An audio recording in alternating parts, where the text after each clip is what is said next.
আজকে আমি অনুষ্ঠান বাড়িতে কাতলা কালিয়া করব। তো কীভাবে রান্নাটা করলাম আপনাদেরকে দেখাবো। এদিকে মাছগুলো আমি ভালো করে ধুয়ে নিয়েছি, ধুয়ে নুন হলুদ মাখিয়ে মাছগুলো ভেজে নেব। খুব ভালো করে দুভাগ করে করে ভাজতে হবে। অনেক মাছ, এখানে প্রায় 8-9 কিলো মাছ আছে। তো এখানে ভালো একটু সর্ষের তেল দিয়ে দিলাম, দিয়ে ভালো করে তেলটা গরম হয়ে গেলে মাছগুলো একে একে ছেড়ে দিচ্ছি। এই অনুষ্ঠানটা হচ্ছে আমার বড় মামির বাবা মারা গেছে, তার শ্রাদ্ধ 2 দিন পরে যে নিমযজ্ঞ হয় সেই নিমযজ্ঞ রান্নাটা। এখানে প্রায় 60-70 জনের রান্না আছে। তো আমি আজকে সেই রান্নাটা করছি। তো মাছগুলো বেশ উল্টে পাল্টে লাল লাল করে ভেজে তুলে নিতে হবে। আমি বড় ঝাঁঝরি দিয়ে তুলে নিচ্ছি। খুব সুন্দর করে লাল লাল করে ভাজতে হবে না, যেহেতু অনেক মাছ ভেঙে যাবে। এটা কাতলা মাছ, এটা একটু কড়া করে ভাজলেও একটু ঝোলে ফুটলেও আর একটু ফুলে ওঠে, আর বেশ ভালো নরম হয় তখন। তো একে একে আমি সব মাছগুলো ভেজে নেব। এইভাবে বাড়িতে বানিয়ে আপনারা করতে পারেন। ছোটোখাটো অনুষ্ঠান, রান্না ঠাকুর নিয়ে আসার থেকে নিজেরা করাটা খুব ভালো হয় আমার কাছে। তো তেল মশলা খুব কম দিয়েই খুব ভালো করে বানানো যায় এটা। আমি সেভাবেই করব। এখানে জিরে ফোড়ন দিচ্ছি, তেজপাতা। ফোড়নটা যখন হয়ে যাবে আমি এখানে পেঁয়াজ দেবো। পেঁয়াজটা বেশ সুন্দর করে লাল লাল করে ভাজা হবে।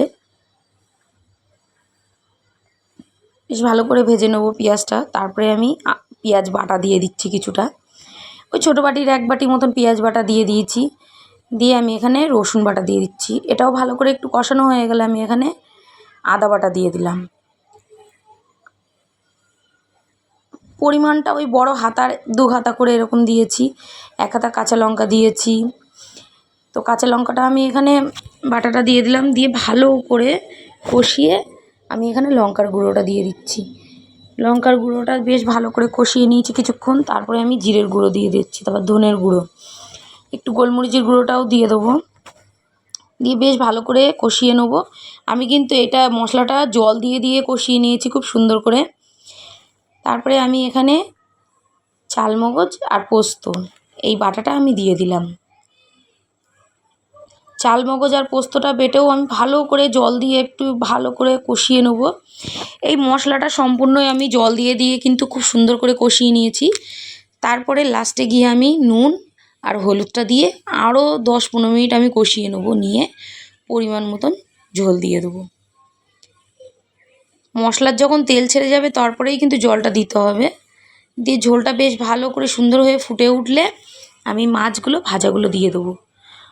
মাছটা যেহেতু আমার খুব কড়া ভাজা, আমি এখানে প্রায় 10-15 মিনিট আমি ভালো করে ফুটিয়ে নেব। যেহেতু আমি একটু ঝোলও রেখেছি, ওর জন্য মাছে টেনে যাবে ঝোলটা।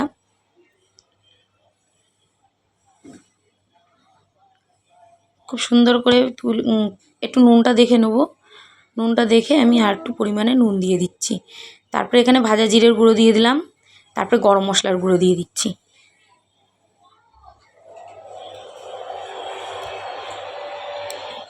মাছের ঝোলটা হয়ে গেছে, নামিয়ে দেবো। বড় ঝাঁঝরি দিয়ে আমি নামিয়ে দিচ্ছি। লাস্টে আমি গরম মশলা ছড়িয়ে তুলে নিচ্ছি। এখানে আমি ঝোলটাও আলাদা করে রেখেছি, মাছটা আলাদা রেখেছি, যেহেতু অনেক মাছ ভেঙে যাবে। ভালো লাগলে একটা লাইক শেয়ার কমেন্ট করে জানাবেন কেমন লাগলো। খুব সুন্দর হয়েছে রান্নাটা।